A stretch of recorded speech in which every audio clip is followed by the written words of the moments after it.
Dahil inaalagaan po nila Given kasi bakit? Content nila ako. Kaya po nila ako inaalagaan kasi binablog nila ako. Ano yung pambawi nila sa akin? Pakainin nila ako, alagaan nila ako. Kasi bakit? Kaya ako, pinokontent nyo ako eh. O sige, nasan yung pera? Huwag nyo kong alagaan, nasan yung pera? Sabi yung mga tao, para maunawaan nila, manggagaling na rin sa'yo. Bakit daw sa tagal mo doon, tapos yung sa 5 taon mo doon, na mabuti naman daw yung pinapakita sa'yo, yung pag-aalaga sa'yo, bakit mo daw pa naisipan na umalis doon? Meron daw bang nanulsul sa'yo? Meron daw bang nagsabi sa'yo na lumayas ka dyan, punta ka na sa akin? Meron ba? And what's the reason? Bakit yung ganda daw ng buhay mo doon na buhay prinsipe ka daw? Buhay prinsipe ka daw doon. Bakit naisipan mo ba daw umalis? O yan, eto. Maganda yung tanong ni Ursula. Ayan, dito natin malalaman ang kaplastikan ng hinayupak na to, na kupal na to, ha? Doon muna tayo. Okay, isa muna. Kaya po nila ako inaalagaan kasi binablog nila ako. Yes. So yun yung iniisip niya, kaya daw siya inaalagaan kasi binablog siya. Ba't di mo naisip na kaya kanila inaalagaan dahil gusto nilang mapabuti ang buhay mo? Talagang yun yung inano mo? Yun yung iniisip mo na kaya ka inaalagaan kasi binablog ka nila? Hindi mo naisip na kaya kanila inaalagaan dahil gusto nilang mapabuti ka. Kaya kanila inaalagaan dahil gusto nilang makatapos ka ng pag-aaral. Okay lang sana kung hindi ka nila pinag-aaral eh. At binablog ka lang nila ng binablog. Pero pinag-aaral ka nila. Tinuturuan ka ng kung ano-anong mga bagay na matututunan mo sa buhay mo. Pero ano yung iniisip mo, putang ina mo ka? Kaya ka inaalagaan dahil binablog ka nila? Yun lang talaga yung ano mo? Yun lang talaga yung nakita mo sa kanila? Putang ina mo. Ikaw yung immature talaga. Hindi mo man lang nakita na kaya ka nila inaalagaan dahil gusto nilang makapagtapos ka ng pag-aaral. Gusto nilang mapaganda ang buhay mo, tanga. Sobrang lalim ng ginagawa nila, kaya kanila inaalaga. Sobrang lalim ng gusto nilang mangyari sa iyo, kaya kanila inaalagaan, hindi lang dahil sa vlog. Yung sa vlog, bonus na lang yun para makilala ka ng tao. Binablog ka nila para makilala ka ng tao. Para marami ang magmahal sa iyo.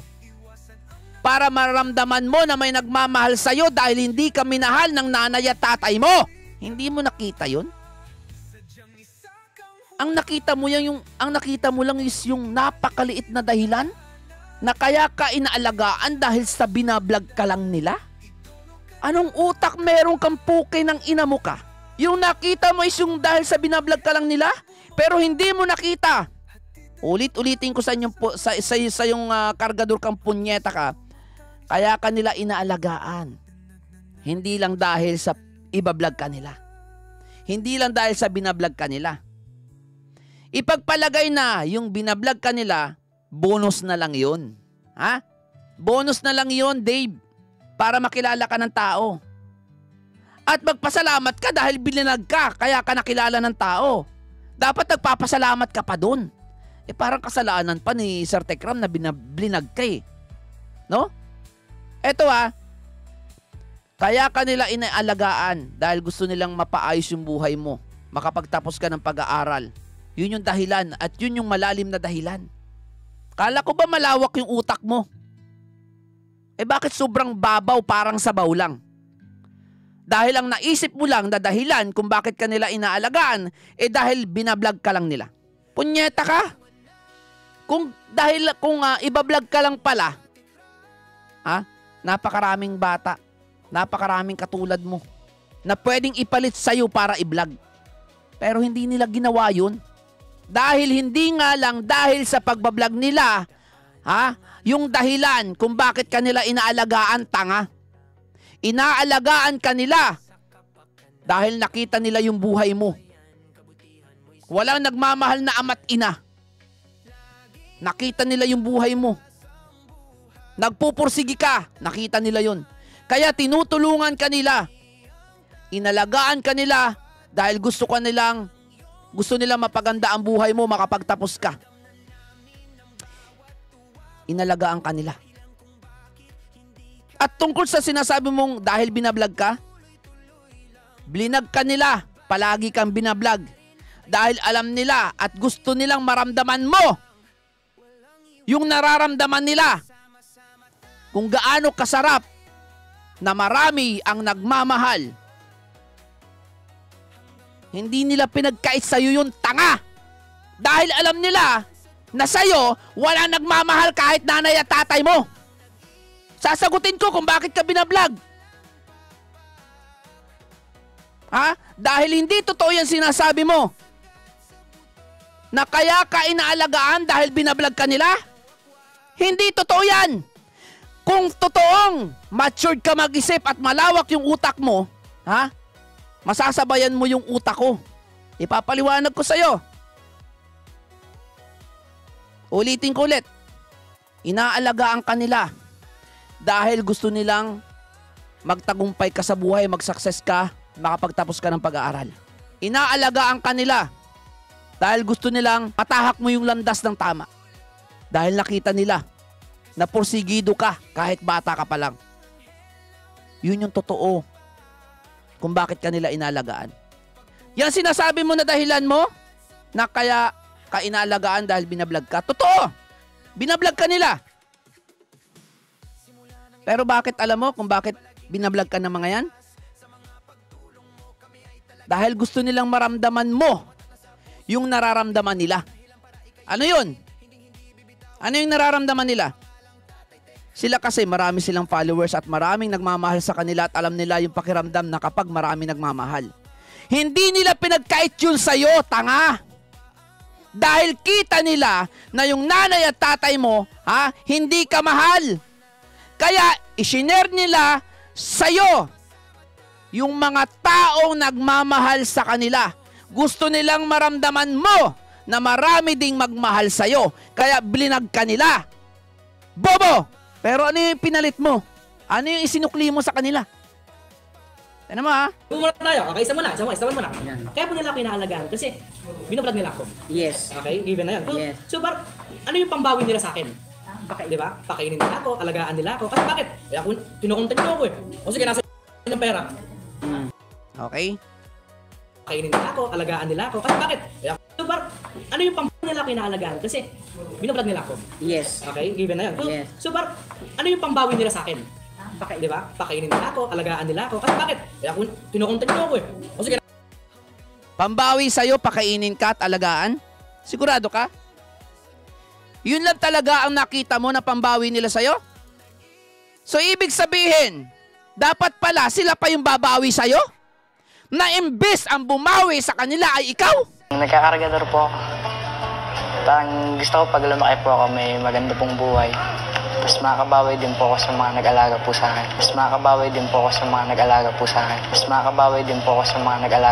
akin. Putang ina mo, Dave.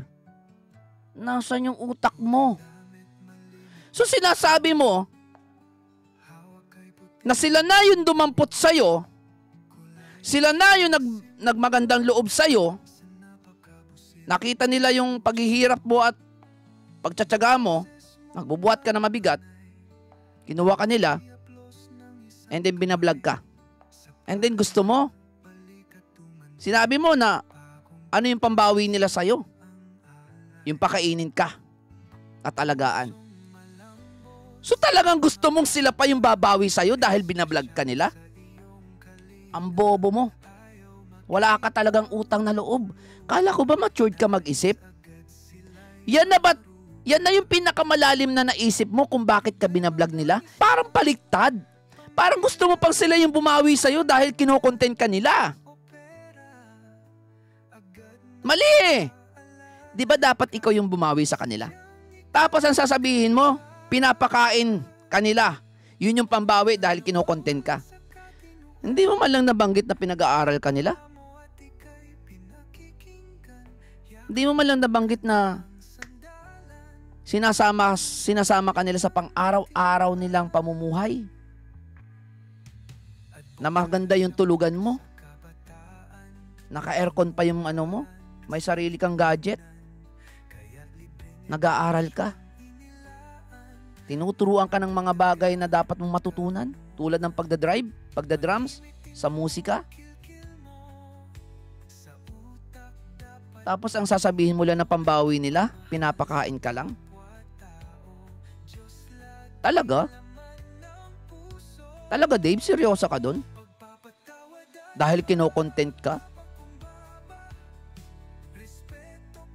So, ibig sabihin, yung pagko-content sa'yo, hindi mo naisip yung malalim na dahilan?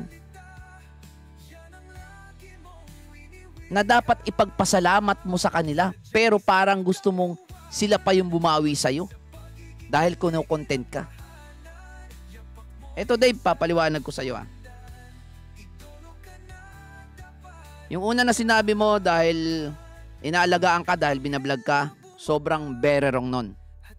Dahil ang totoo, inaalagaan ka nila dahil gusto nilang umangat ka sa buhay. Gusto nilang makatapos ka kasi kita mo naman pinag-aaral ka, di ba? Gusto nilang matuto ka. Kasi nakita nila yung hirap mo nung bata ka pa. Pangalawa, kung bakit ka nila inaalagaan. Dahil hindi ka naman mahal ng nanay at tatay mo. Hindi ka naman nila pwedeng pabayaan. Kaya nga kinukup ka nila eh. At pangatlo, yung sinasabi mong binablog ka, kinokontent ka. Hindi mo na gets kung bakit ka nila binablog at kinokontent. Dahil nga alam nila yung buhay mo, hindi ka mahal ng nanay at tatay mo, pinababayaan ka, binablinag ka nila. Kasi, si Tatay Tekram at ang Manalasas family, ramdam nila. Sobrang overwhelmed sila sa ibinibigay na pagmamahal ng mga supporter nila. At hindi nila ipinagkait sa'yo yun, kaya ka nila binablog. Hindi ka binablog ng mga yan dahil magkakabi sila. Hindi yun sa ganun, Dave. Ibinablog nila. Ibinablog ka nila dahil gusto nila na marami ang magmahal sa'yo. Ibinablog ka nila dahil gusto nila maramdaman mo na may nagmamahal sa'yong marami. Maramdaman mo kung ano yung nararamdaman ng Manalasas family. Diba? Hindi sila naging makasarili o selfless o selfish. Hindi sila naging makasarili. I-share nila sa'yo yun. Tapos minasama mo yung ginawa nilang pagbablog sa'yo. At hahanapan mo pa ng pera? Asan yung pera? Kaya nasan yung pera? Huwag niyo akong alagaan, nasan yung pera? Huwag niyo akong alagaan, asan yung pera? Hinanapan mo ng pera? Putang ina. Mukhang pera ka talaga. So lumabas yung katotohanan na pera ang gusto mo talaga. So kaya umalis ka dahil gusto mong masolo yung pera. Dahil gusto mong dumiretso sa yung pera. Putang ina, tuso talaga tong batang to. Napakatuso talaga ng bata na to. Tignan nyo ha, naghahanap ng pera. Hindi pa pala sapat sa kanya. Dapat pala bumawi pa yung Manalasas family sa kanya kasi kinukontent siya. Dapat pala may sahod siya. Naghanap ng pera eh. So hindi mo na-appreciate yung malalim na dahilan kung bakit ka inaalagaan ng Manalasas family. Kung bakit ka nag-stay doon. Kung bakit sa totoo lang parang, alam mo yun, kung bakit pinagtiyagaan ka nila. Yun na lang. Yung term na lang na yun. Pinagtiyagaan ka nila, Dave. Pero hindi mo alam yung malalim na dahilan kung bakit sila nagtiyaga na alagaan ka. Sa kabila ng ganyang pag-uugali mo.